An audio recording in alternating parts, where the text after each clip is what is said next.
I'm Dr. Diane, and I'm here today to welcome you to our first approved continuing education credit entitled, Where Do I Fit In? Diversity, Cultural Competency, and Behavior Analysis. Now, I want to remind you that if you're watching this video and you want to receive a continuing education unit, that you will need to watch this entire video from beginning to end. During this video, I'm going to be holding up two cards, not a blank one like this one, but a card like this, two separate ones, each with a different word printed on it. What you will need to do if you want this continuing education unit, you need to write down these words, and at the end of the presentation, you need to submit these words so that we know you have watched the complete 50-minute video. So can you remember that? I hope so. So let's get started. Now, I want to start with your reflecting on several experiences. Just think about how you feel about these things.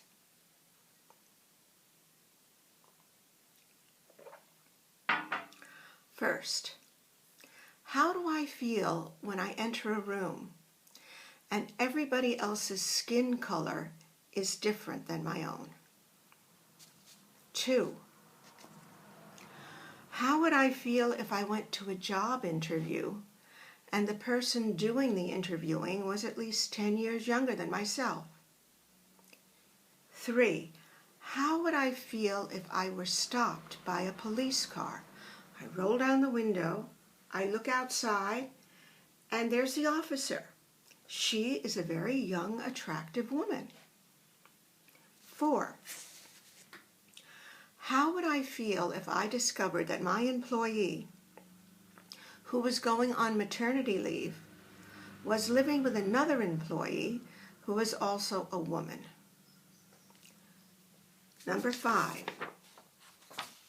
how would I feel if my co-worker, who was going on surgical leave, was doing so for gender reassignment?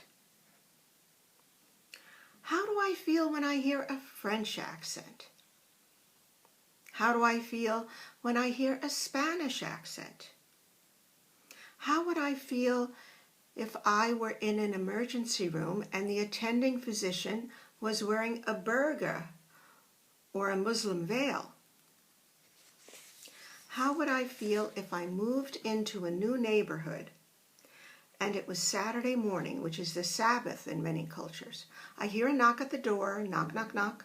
I open it up, and there's a gentleman in Hasidim garb, and he tells me he needs help with his air conditioning because it's the Sabbath and he's forbidden to touch electricity. How would I react? What would I do?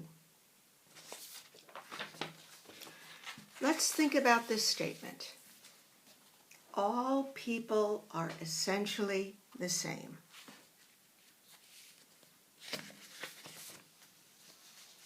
Now, what do you think? I'm going to start with the following premise. I believe that we are indeed essentially equal, but that we are not at all the same.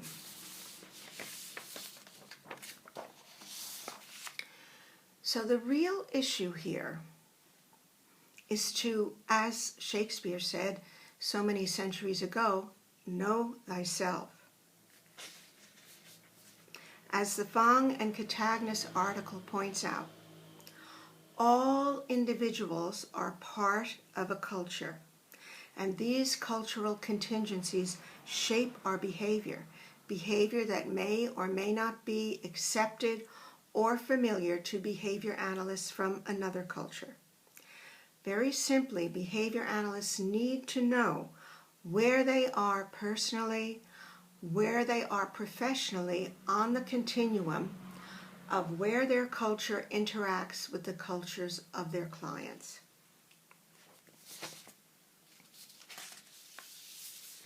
So, we often make the mistake of thinking that cultural competency is about those other guys. It's about other people, what other people think, what other people do, what they don't do, what they accept, what they don't accept. But honestly, it's really not. It's really the first part of cultural competency is understanding who you are. Certainly knowing about other cultures is important, but it's not as important as knowing yourself.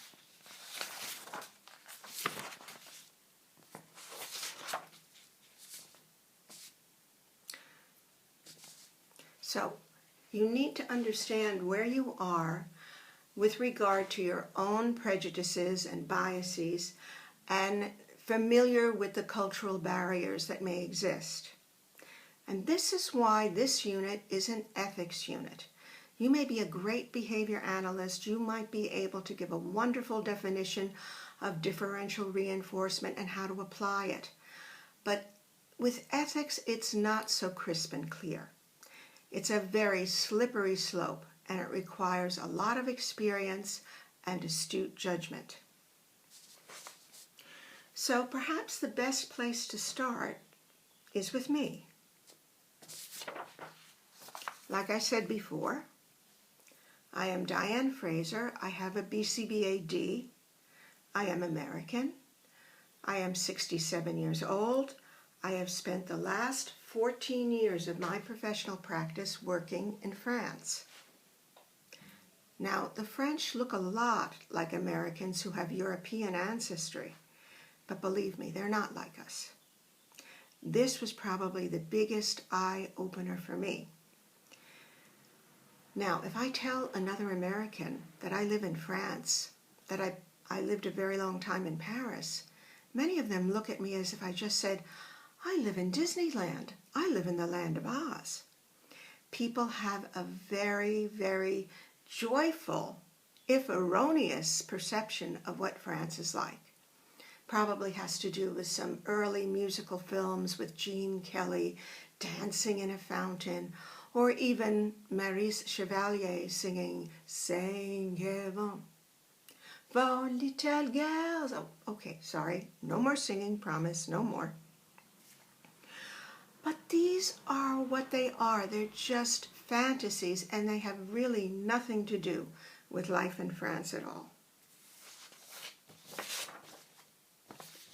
So I'll get to some of these French stories later on. But before I worked in France, I worked in perhaps the most multicultural city in the entire world, New York. I worked in New York City's early intervention program. I lived in my car.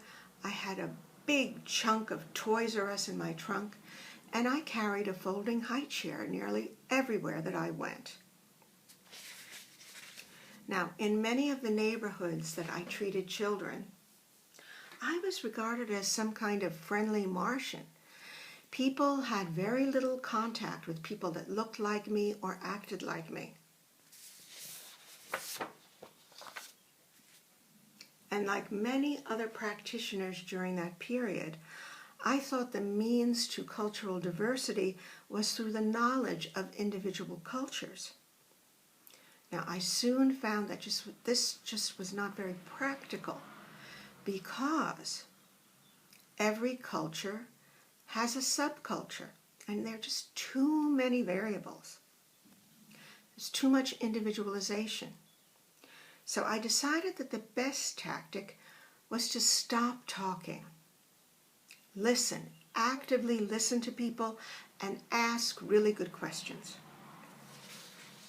So I worked extensively in the Orthodox Jewish community. And in one home, I was asked to cover my arms, even in the summer. And I asked very inoffensively why. And I was told, modesty. I covered my hair because I was married at that time. I just did what they asked me to do. I didn't ask too many intrusive questions. Now later, when I entered a yeshiva, a Jewish school, I had my hair covered, I had my arms covered, and I inadvertently walked into the holy room where the covenant was displayed and worshipped. Only problem, I was there wearing a pair of jeans. Now, I was confronted with a very angry principal. Interestingly, the parent of this child came to my defense and went directly to the principal and said, listen, Dr. Fraser is here. She's here to help my child, and God doesn't really care if she's wearing jeans. Now, I have to say, I think God is far too busy to worry about what I'm wearing. But anyway, the lesson here was the parent came to my defense because I had demonstrated something called cultural humility. I came into the situation letting people know of my own naivete. I didn't know anything. I was not going to march in and brag about how I knew so much. I was going to come and say, excuse me, I don't understand. Please help me to know a little bit better. And that's what really worked. And after that experience, that set of experiences with this family, I understood that really the most important ingredient for me with cultural competency was cultural humility.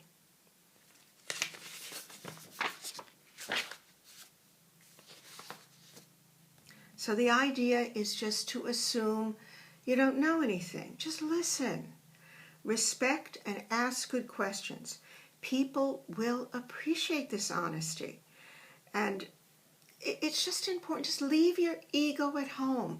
This is no time to demonstrate how clever you are. You do know how to help the child with autism, but you need to learn about the culture in order to do that well. So I learned many other things during that time. For example, I learned that Ramadan is a very sad holiday. Music and singing and other kind of joyful expression is forbidden during that time, even for small children. So if you had children that really enjoyed music and singing as a reinforcer, during that period you couldn't share those things with the child. You had to condition other reinforcers. But in the end, that was a very smart thing because these children whose families were practicing Muslims would eventually need to learn that. They would need to learn that during Ramadan, they needed access to other reinforcers because the music and the singing were simply not available. I learned that the culture of poverty exists everywhere. It was very alive. So if you organize a feeding protocol, even at the family's request, you may not be able to request that they purchase the additional food for its implementation. You may need to speak to your agency or speak to your accountant to see if these things can be deducted from your taxes. You need to explore other options. Don't bring shame into the equation. Try to find a way to do this without making the family feel badly about their situation. Listen carefully to what people say and don't react with shock. Do the correct thing. Now, I hope I'm not indicating that I'm some kind of a dinosaur, but I was working in early intervention in a time before pediatric AIDS medication. So some of the children I worked with had various disabilities and they also had the AIDS virus. I was working with one family and the young mother had 5 children. All of these children were handicapped. 2 of them were infected with the AIDS virus. Now, in one of my sessions, the mother began to speak to me about a very prominent news story at that time. This news story was about a young mother who took her child and put the child in the closet. And subsequently, the child died of neglect. And this young mother was very perturbed with this situation, and she would talk to me continually about it. So I honestly felt very uncomfortable with the situation, and I didn't really know what to do. So I called the social worker and I asked her, could you please go in and have this young woman tested? I don't really know what's wrong, but I don't feel right about it. I feel very uncomfortable in this situation. So the social worker went in, she had the mother tested, and the mother was pregnant again. Now, after this, I spoke again with the social worker on my behalf, and I asked her, could she refer a person with more experience with the culture of poverty and drugs? Because at that time, I didn't really know very much about that, but I knew that I didn't know. I did the best that I could, but I really didn't feel comfortable. So I spoke to the social worker and I asked her, could you make a referral for me so that somebody who really knows a bit more about poverty and drugs and the impact of that and would be better able to help this family? Because I don't think I'm going to be able to reach my own potential working in this environment which is so foreign to me. And she did that. This was one of the few situations where I did refer out because I just really felt uncomfortable.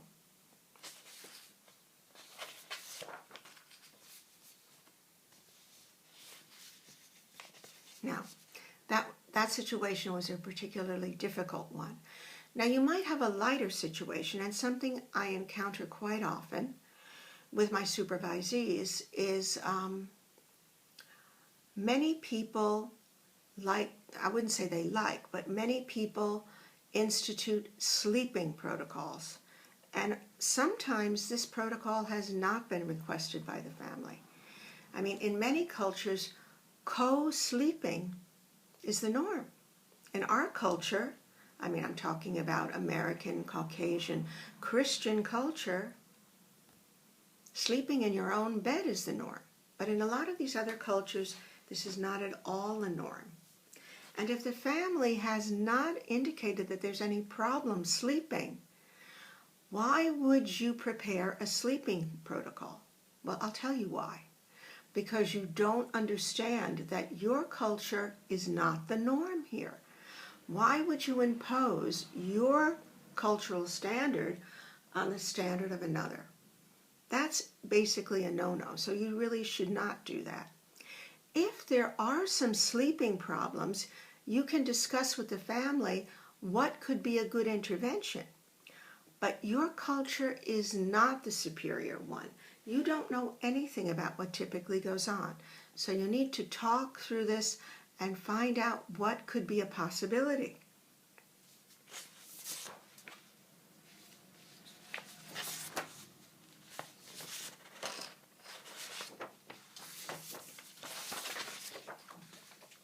Now, I was also working in the days before the compliance code.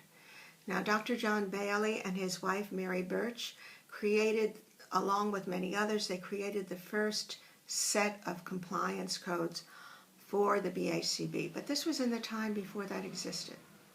So we had some guidelines, but we had no compliance code. So one of the things that Dr. John Bailey insisted was that we do not accept gifts. Even food or coffee or anything like that, don't accept them. That may seem very harsh until you analyze the situation a bit. Then it becomes a little bit more understandable. Now, I remember once I was working with a family from East Indian culture, and I went into the home on a day where there was a big celebration.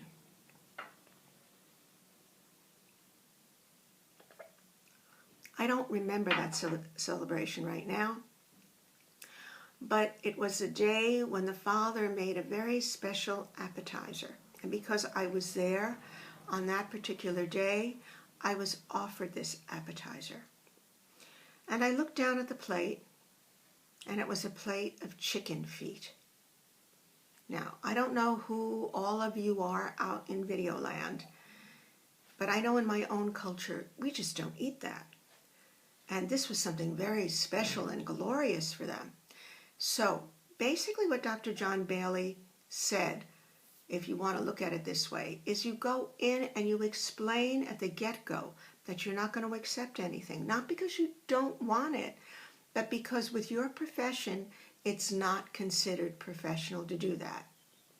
So once you establish that, my finding is that people will be okay with that. They'll accept that. Once you tell them the truth about it, they don't have any reason to disbelieve you. But if you go in and you decide to accept something, and then it's not something that you would ordinarily consumed, people are going to be very embarrassed by that. So it's better that they know right away that you don't accept those things. What I advise my supervisees is to always carry a thermos of mineral water or coffee or tea. And if you have a meeting, this is what you bring with you, and this is what you consume at the meeting. If you have a meeting at a mealtime, encourage each member of your team to bring their own meal. It just saves a lot of problems if you do that.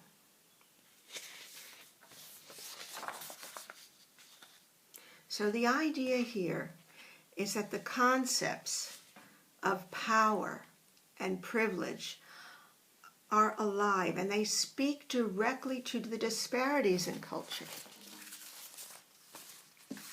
Okay, so the first magic code word is autism. So remember that one.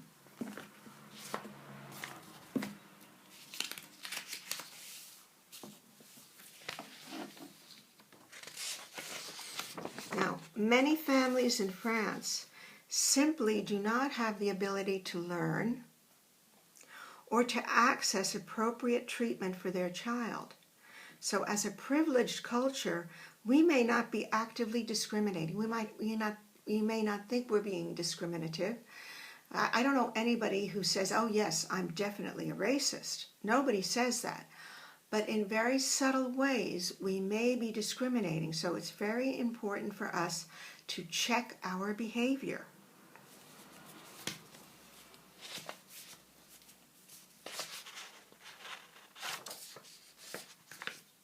So, which brings me to this idea. I'm assuming that all of you out there in video land are just like me.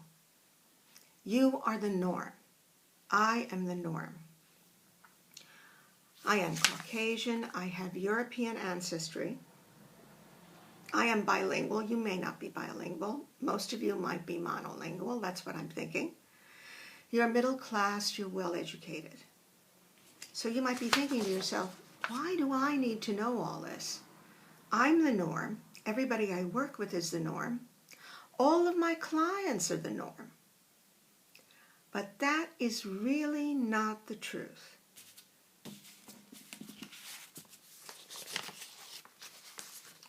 Second code word, balloon.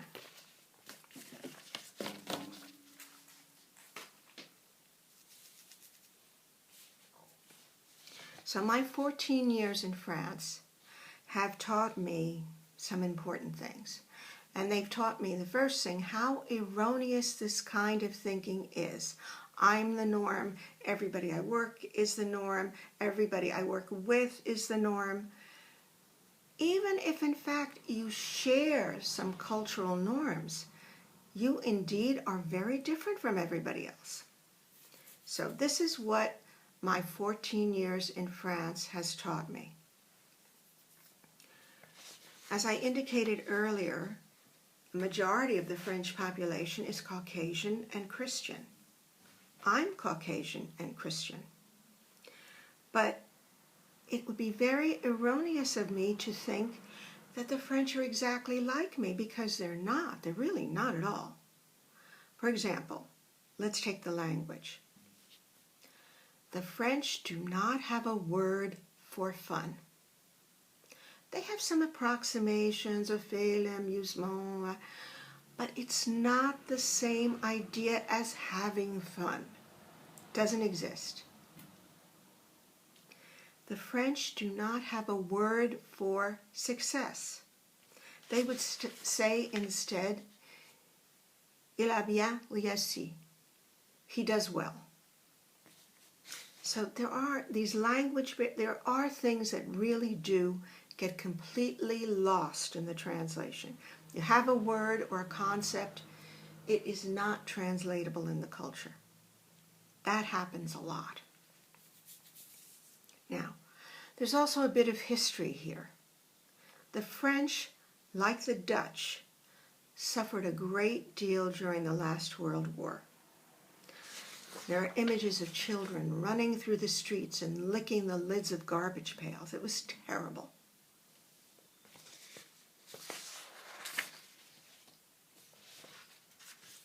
But the French have an additional component when compared to other Europeans, because the French police cooperated with the Nazis, and it was the French police, not the Germans, the French police that went into the primary schools and into the preschools and emptied those schools of the Jewish children, took these poor children, put them on the trains to Auschwitz, where, of course, they all died horrible deaths. Now, in the U.S., we have some horrible tragedies in the South where people were hanged. But in Paris, when you walk through the streets and you know what to look for, there are plaques on all of these schools commemorating the horrible death of these poor children. So the French have an enormous odor of shame related to this horrible experience. I'm not saying it's not warranted. I'm just saying it's on every street corner. It's not hidden the way that it is in the U.S. And I'm not saying that's a good thing that in the U.S. it's hidden. I'm just saying that it's a completely different perspective. So tragedy can be universal, but we're not continually reminded of it the way that we are in France.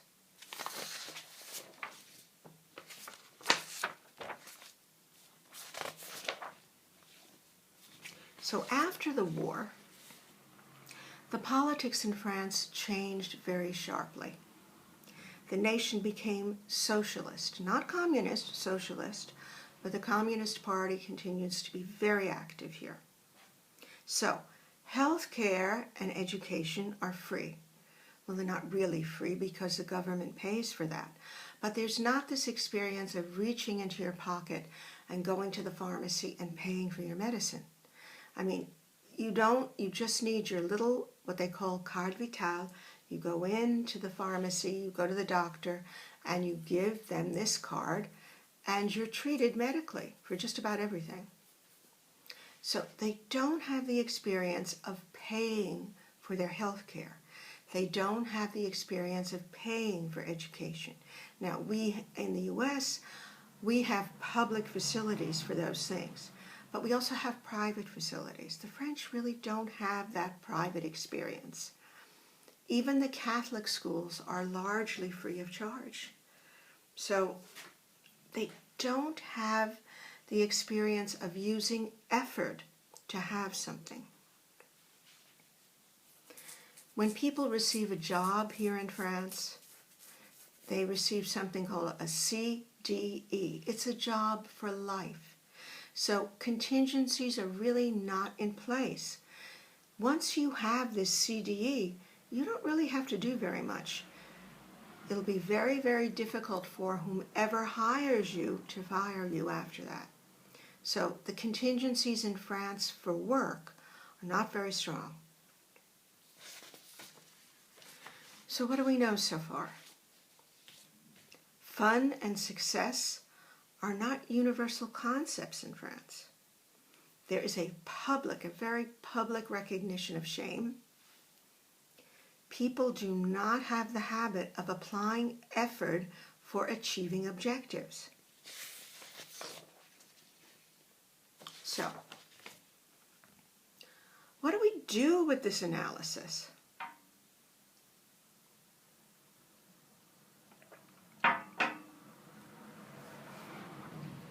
Well, this is my analysis. If fun and success are not relevant, then using positive reinforcement may not be your best choice. So, my estimation, there is a language barrier. Surely, there's a language barrier. It exists and it's very strong. But that's not really what the main problem is. I have several clients and colleagues, all of whom have come to France, lived here for a long time, become very fluent in the language, but they've never been able to step outside the idea that I am the norm and everybody else is the norm. So they really remain at the periphery of the culture. They're never really inside of it because they see themselves as, in a way, superior to others, in a sense. They see themselves as superior to the others. They are the norm. They do things the way they should be done. And really, other people are just a bit strange. I had an excellent colleague who came to France and worked with me for 10 years. Her French was beautiful. It was very fluent. After 10 years, she said she couldn't cope anymore. She just didn't understand why the French behaved this way. The reality was they were behaving the way the French behave. But she didn't really grasp that. She didn't understand why they were the way that they were. And so she went back to the U.S.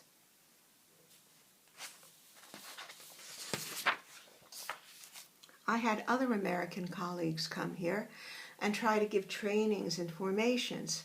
Each one of them gradually also gave up because they could not understand how the French really functioned.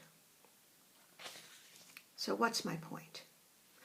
My point is that aspects of culture can be strikingly subtle, but at the same time they're very powerful, and hence they can be very disruptive. So if we don't give our full attention to these aspects of culture, we may not be able to deliver the best intervention that we can.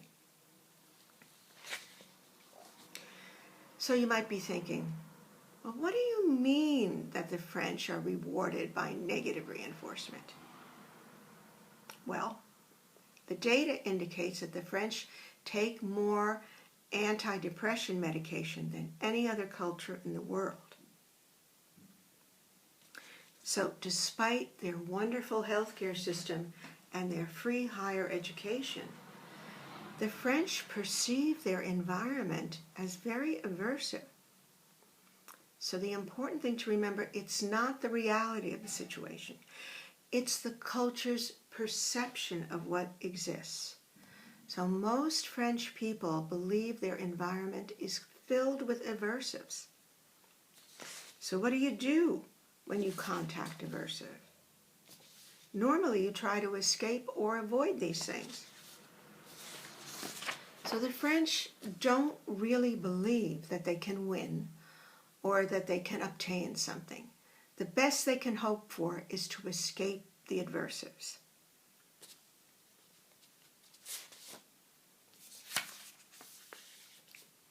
One expression that the French have, which the particulars of which escape me at this moment, but it's this idea of a person walking and carrying these heavy bags, and finally they get to put them down. This is what interests the French. They want to unload. They want to leave their baggage behind. If you don't get that, you can't help them. If you do get that, then you have to create interventions where you can touch negative reinforcement easily, and it becomes something that you recognize, and that you create programs where negative reinforcement exists. Because if you don't, you're going to have a lot of problems.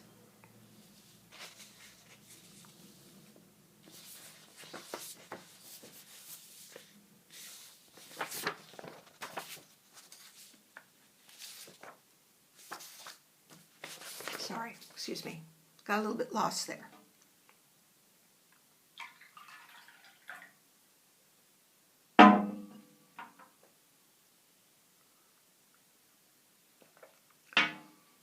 So I guess what I can say is even if you look a lot alike and you talk a lot alike and you seem to think a lot alike, you may not be alike.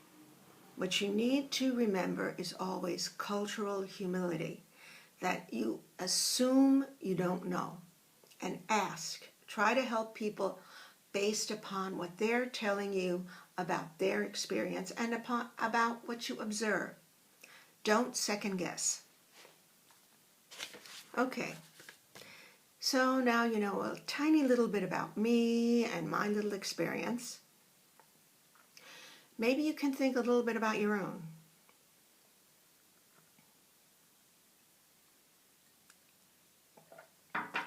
And you might be thinking just about now, okay, so what does the behavioral analytic literature tell us about cultural competency?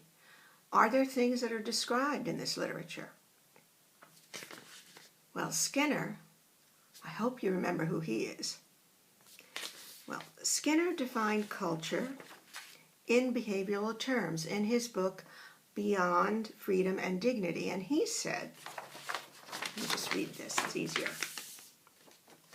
He said, the social environment is what is called culture. It shapes and maintains the behaviors of those who live in it. A given culture evolves as new practices arise, possibly for irrelevant reasons, and are selected by their contribution to the strength of the culture it supports. So Skinner considered cultural anthropology a branch of behavioral science. The following definition by Franz Boas will serve as a working definition of culture for our own definition here. So what did he say? Culture is the system of shared beliefs, values, customs, behaviors, and artifacts that the members of society use to cope with their world and with one another. And these are transmitted from one generation to the next through the process of learning. So, culture is something we learn. So culture includes the ways in which persons with disabilities or people from various religious backgrounds, people with different sexual orientations or different socioeconomic status, age, gender, interact with the world around them. So even the most highly skilled and objective behavior scientist carries with her a set of perspectives and values nurtured throughout her history and the history of her family. So Skinner continues, he says, and this one I really like, he says, no one is culturally neutral. Much of what is considered behavioral science, politics, economics, anthropology, and sociology is an expression of what people have done throughout history and what they continue to do in the environments in which they live. So, all behavioral scientists are products of their culture. We are not free of ideology. Thus, one implication, which we've discussed at length right now, is to know your own culture before attempting to observe and analyze the culture of other people. Another implication, one that's really, really important for me, is that no one will ever achieve absolute objectivity because of the subjective limitations inherent in every cultural experience. Skinner also remarked, behavior analysts have arrived on the scene just in time, yet in the end, behavior analysis will not save the world. People will. But these people will need the tools to do this. And our discipline should be instrumental in developing some of these tools. So this is what Skinner said. He said, take a moment and imagine the world free of nuclear weapons. So let's take a moment.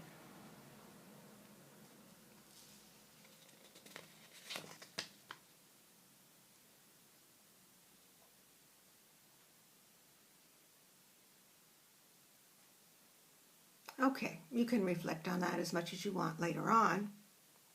So now we have a good behavioral analytic definition of culture. What about a good behavioral analytic definition of competence?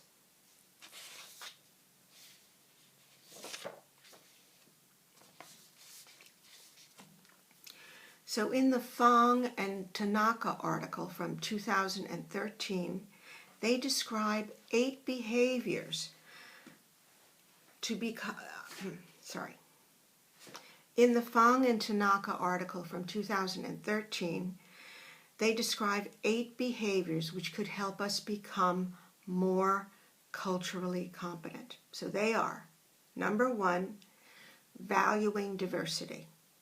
And again, I guess that has to do with understanding yourself and knowing where you are on that continuum so that you can observe and speak with people from other cultures. 2, having the capacity for self-assessment. Really trying to understand who you are and what you truly believe in and where your biases are. Where are you biased? How do you feel about certain things? How do you feel about people who live in poverty or people who take drugs or people who are depressed? Or how do you feel about people who are poor, people who live on the streets, or people who don't dress appropriately when they come to work? Where are your biases? Everybody has them. So try to understand where yours are. 3, being conscious of the dynamics inherent when cultures interact. So again, I guess the good example here was with the sleeping protocol. How is it that we can meet? You are from a culture, and again, I'm saying you because I'm talking to you as if you are the norm, if you are the same as I am. You come from a culture where people sleep in their own beds, and you're working on a sleeping protocol that has been initiated by the family, but this family comes from a culture where co-sleeping is the norm. What could you do? How could you think about it? I mean, the first step, of course, is asking the family what they would like to happen. And maybe the first thing the family says is, I want the child to sleep. The child is not sleeping. They're staying awake all night and they're keeping other people awake. So that's the problem. What they would like is the child to sleep. So how would you go about it?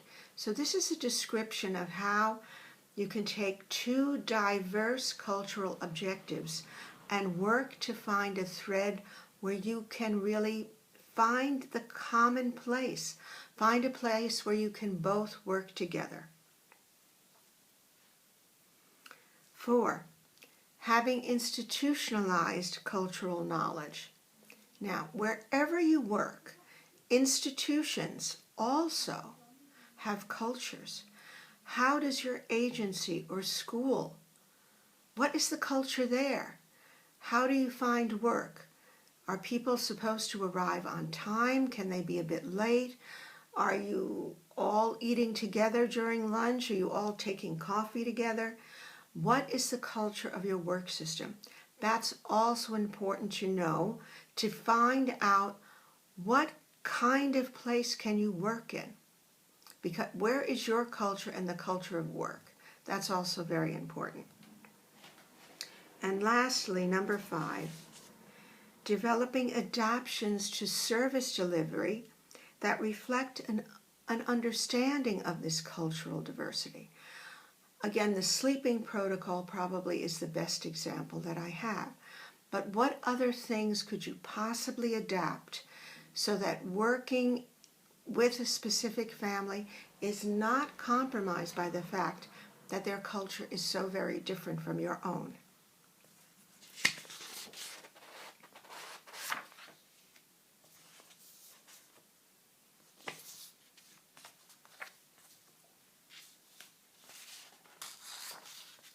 Okay, so now, I guess for the last part of this presentation, I'm going to talk a little bit about how the Behavior Analyst Certification Board speaks a little bit about cultural competence and what they consider to be important.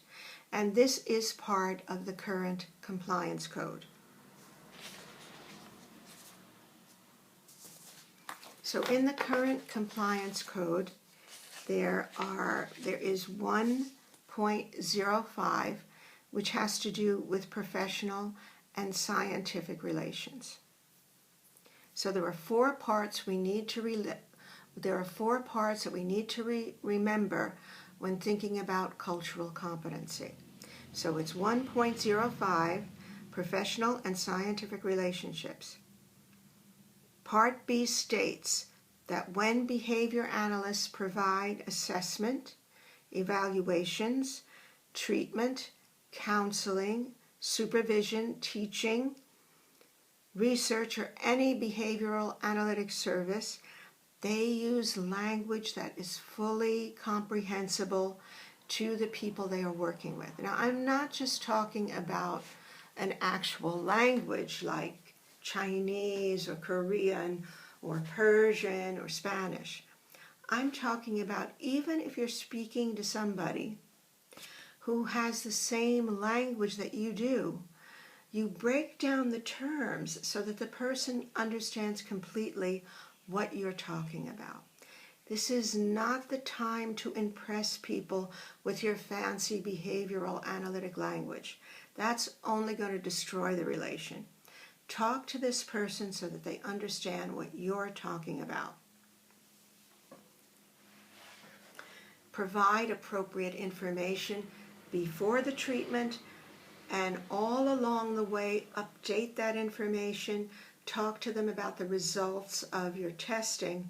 Make sure that everybody understands what they need to know, what could benefit the person, what is also at risk here. 105C, where differences of age, gender, race, ethnicity, national origin, sexual orientation, disability, language, or socioeconomic status significantly affect the behavior analyst's work concerning particular individuals or groups. Behavior analysts could either take the necessary training, get the necessary experience, hire a consultant, or get the supervision necessary in order to work with the family. If not, make the necessary referral. Again, I can't stress this. This is very important. I haven't done that many times, but in 2 situations I can remember I did do that. So remember, that's always available to you. Again, cultural humility. There's nothing wrong with not knowing something. What's wrong is when you don't do the right thing about it. That's what's wrong. So 105D, in your work-related activity, behavior analysts do not engage in discrimination against individuals or groups based upon age, gender, race, ethnicity, national origin, religion, sexual orientation, disability, socioeconomic status, or any other bias. So, if in fact you feel you have these biases, again, refer out. I'm not saying there is something correct about having biases, but what the problem is when you don't admit the truth, when you don't admit what you already know about yourself, and you don't refer to a person who could do the job better than you're going to be able to do it. That's the problem. And 105.E, behavior analysts do not knowingly engage in harassing behavior or demeaning behavior with persons with whom they interact in their work, based again upon the factors of age, gender, race, ethnicity, religion, sexual orientation, disability, language, or socioeconomic status. I think that's pretty evident that we don't engage in harassing or demeaning behavior. So in conclusion, let's just listen to some relevant quotes.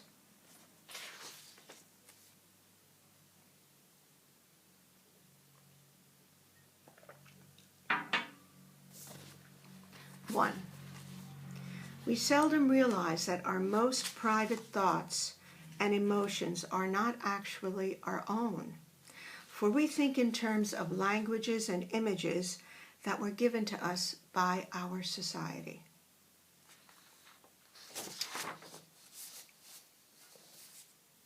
2, one of the greatest regrets in life is being what others want you to be and not being yourself.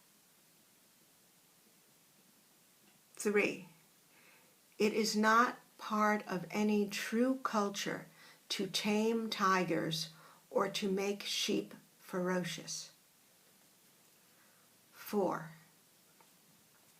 if you live in only one culture for the first 20 years of your life, you become conditioned to it without knowing it.